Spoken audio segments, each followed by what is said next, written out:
Hello guys, welcome sa aking YouTube channel, and for today's video, ang pag-uusapan po natin ay magkano nga ba ang pwedeng kitain ng isang Maxim Rider. Yan ang pag-uusapan natin, pero bagong lahat, intro muna tayo.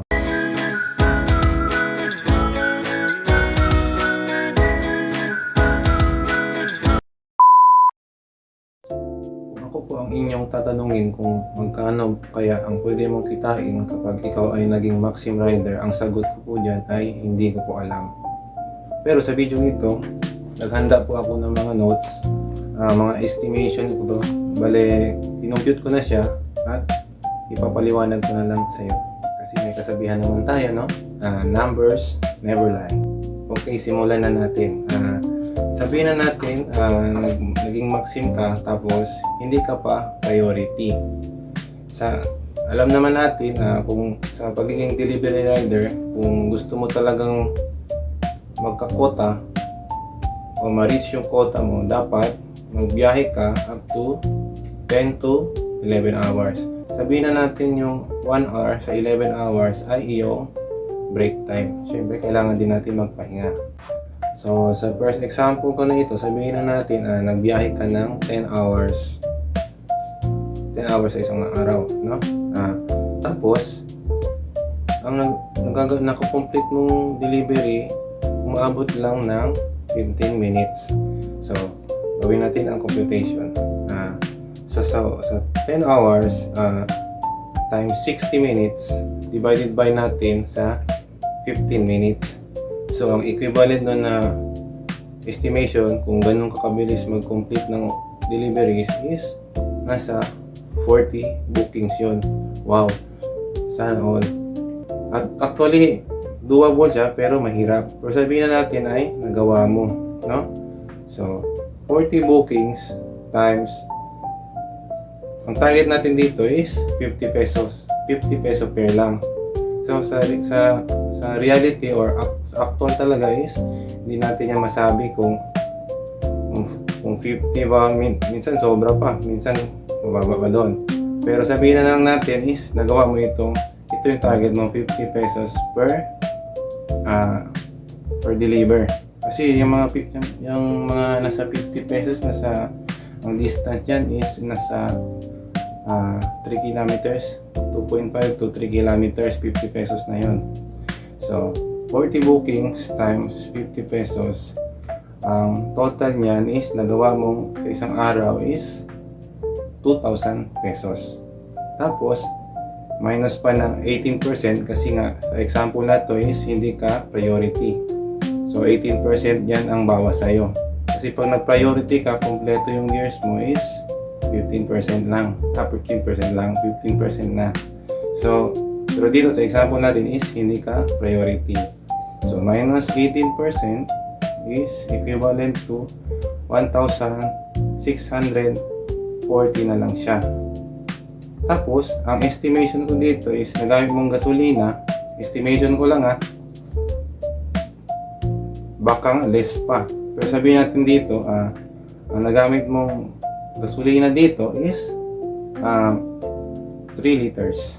3 liters o baka less pa, di ba? Depende sa motor. Pero kadalasan yan, mas mababa pa dito, 3 liters. So, hindi ko na ibabanggit dito kung magkano yung liters kasi ang presyo ng gasolina ay umakyat, bumababa. So, ang gawin na lang natin is i-compute nyo na lang dyan sa actual na timeline nyo kung magkano na ngayon ang gasolina. So, dito na tayo sa second example. I'm sure dito ay marami talagang mag-agree kasi ito talaga is parang lahat talaga, no, lahat ng mga rider talaga ay makaka-relate kasi achievable talaga siya. Yung sa first example kasi is, for example na lang is walang traffic, walang problema, tuloy-tuloy 15 minutes. Dito naman sa example na to ay yung dito ang matatapos natin yung per delivery natin, umabot siya ng 30 minutes. So, nagbiyahe tayo ng 10 hours times 60 minutes. 60 minutes naman per hour, di ba? 10 hours times 60 minutes tapos divided by is divide natin ng 30 minutes. 30 minutes, ang equivalent na booking niya na magagawa natin sa computation na to is 20 bookings. Ako, nakakawa talaga ako ng 20 bookings palagi. 20 bookings times 50 pesos, ang total niyan, equivalent niyan ay 1,000 pesos. 1,000 pesos minus 18% na komisyon kukunin sa atin ni Maxim, ang maiiwan na lang yan is 820. 820, estimation ko dito, ang maaari nating magamit na gasolina dito ay 1 liter and 1 half. Estimation lang ito, pwede less. Palagi naman ito less Pero sabihin na lang natin, nagamit natin yung gasolina ay 1 liter and 1 half. Kayo na mag-compute kung magkano na lang ang matira. So, paalala lang guys, itong mga binabanggit ko sa inyong mga numero ay estimation lang, di ba? Estimation para lang sa target na 50 pesos. Na ngayon, hindi ko pa sinama dito ang mga tip ng mga customer kasi kadalasan meron talaga yung sobra. May 5, may 10, may 20, 50. Swerte ka na pag bigyan ka ng 60, 70, 100 sa ganong pair na 50 pesos lang. Pero meron talaga yan. So, yung mga binigay ko sa inyong numero ngayon ay sabihin natin ay malas na malas. Wala talagang nagbigay ng tip sa'yo per delivery. Pero madalas meron yan. Pangatlong example, huling example ko. Sa example na to is, ikaw na talaga ang pinakamabagal na Maxim rider na nakilala ko. Kasi dito,